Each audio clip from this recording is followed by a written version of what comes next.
这是一间特殊的教室，这里的每个学生既是学生也是杀手，他们的最终目标就是暗杀班主任，而成功之后有整整100亿的报酬。无间到来之后，一般的体育课也变得非常硬核，毕竟你见过哪个中学的体育课是练习刺杀的？论格斗，无间绝对是专业人士，起码比起沙老师的超音速反复横跳加翻花绳的教法好。现在学生们的首要任务是打好基础，无间挑了2个同学砍他，这匕首是对人类无害的，只要能刺到他，课程就算结束。结果不出所料，无间轻松放倒了2名同学。如果学生们连自己都无法伤到，怎么能暗杀成功对面那个20马赫的怪物？而且就在他训练的几分钟内，沙老师已经用沙子堆出一座大阪城。无间负责教授学生们的基础刀枪和狙击知识，以及现场监督暗杀人员。不过因为无间太帅太抢风头，沙老师疯狂嫉妒。体育课结束之后，朝田见到了停学归来的同学赤羽叶，赤羽非常礼貌地和沙老师握手打招呼。然而就在沙老师触手和他相握之时，整只触手瞬间爆炸，赤羽从袖子里掏出匕首就朝对方刺去，还好沙老师躲避及时，才没一出场就被干掉。赤羽笑眯眯地向沙老师展示了自己的手，原来他把匕首剪成细条贴在了手上，杀意如同毒蛇一样紧紧盯住了沙老师。赤羽和朝天之前是同班同学，不过赤羽在初2的时候就因为接二连三的暴力事件被迫停学了。被轻视挑衅的沙老师一整节课都闷闷不乐，用触手一个劲儿的砸墙。然而赤羽的挑衅行动还不算完，他故意拿走了沙老师昨天去意大利买的冰淇淋，又在对方朝他走来的必经之路上放满了 BB 弹，最后还把整个冰淇淋砸在了老师的身上，嚣张的扬长而去。赤羽非常聪明，只不过他没把这种聪明用在正轨上，他知道沙老师不能对学生动手的底线，才步步紧逼。他赌得很对，想当一个好老师的沙老师根本没办法对这个门100分的好学生下手。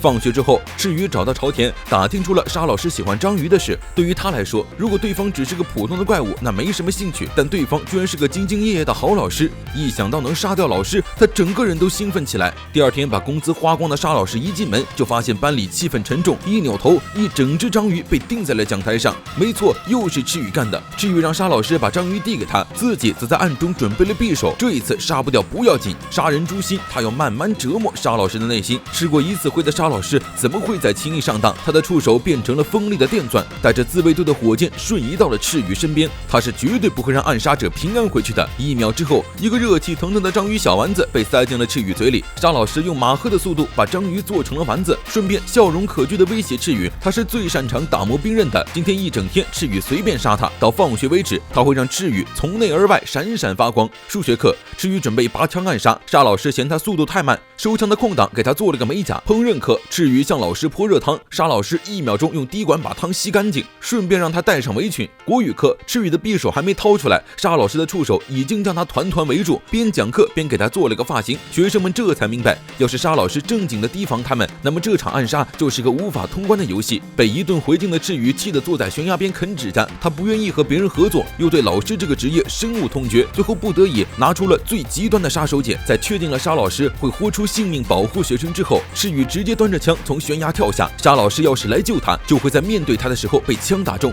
如果不来救，沙老师就不配成为一名老师。赤羽原本是尖子班的学生，他的班主任曾对他说，就算他打人惹事，只要他是对的，老师就永远站在他这边。但是在他为了替被欺负的一班学长出气，打伤了一个尖子生之后，一切都变了，老师的真面目暴露无遗。他只是因为赤羽成绩好，也一直包庇他，但是现在赤羽的行为触犯了他的利益，于是老师毫不犹豫地把他扔到了一班。这个老师在自己心中已经死了。赤羽期待着沙老师撞上他的枪口，然而就在他跌下崖底的瞬间，一张触手织成的大网将他牢牢网住。人是肯定要救的，但沙老师又不傻，扑下去就被打正着了。但是用超音速救人的话，赤羽的肉体就会崩溃，所以他织了一张网把赤羽粘住，这就让他无法开枪了。沙老师安慰赤羽，他的字典里绝对没有见死不救这个选项，所以赤羽随时都可以相信他，放心大胆的跳吧。夕阳洒下，赤羽的心结终于解开了。刚才那一招已经是他能想到又最可能成功的方法了，但事实证明沙老师是杀不死的。赤羽的杀意果然被沙老师打磨得闪闪发光。明天要怎么暗杀老师呢？终于发工资的沙老师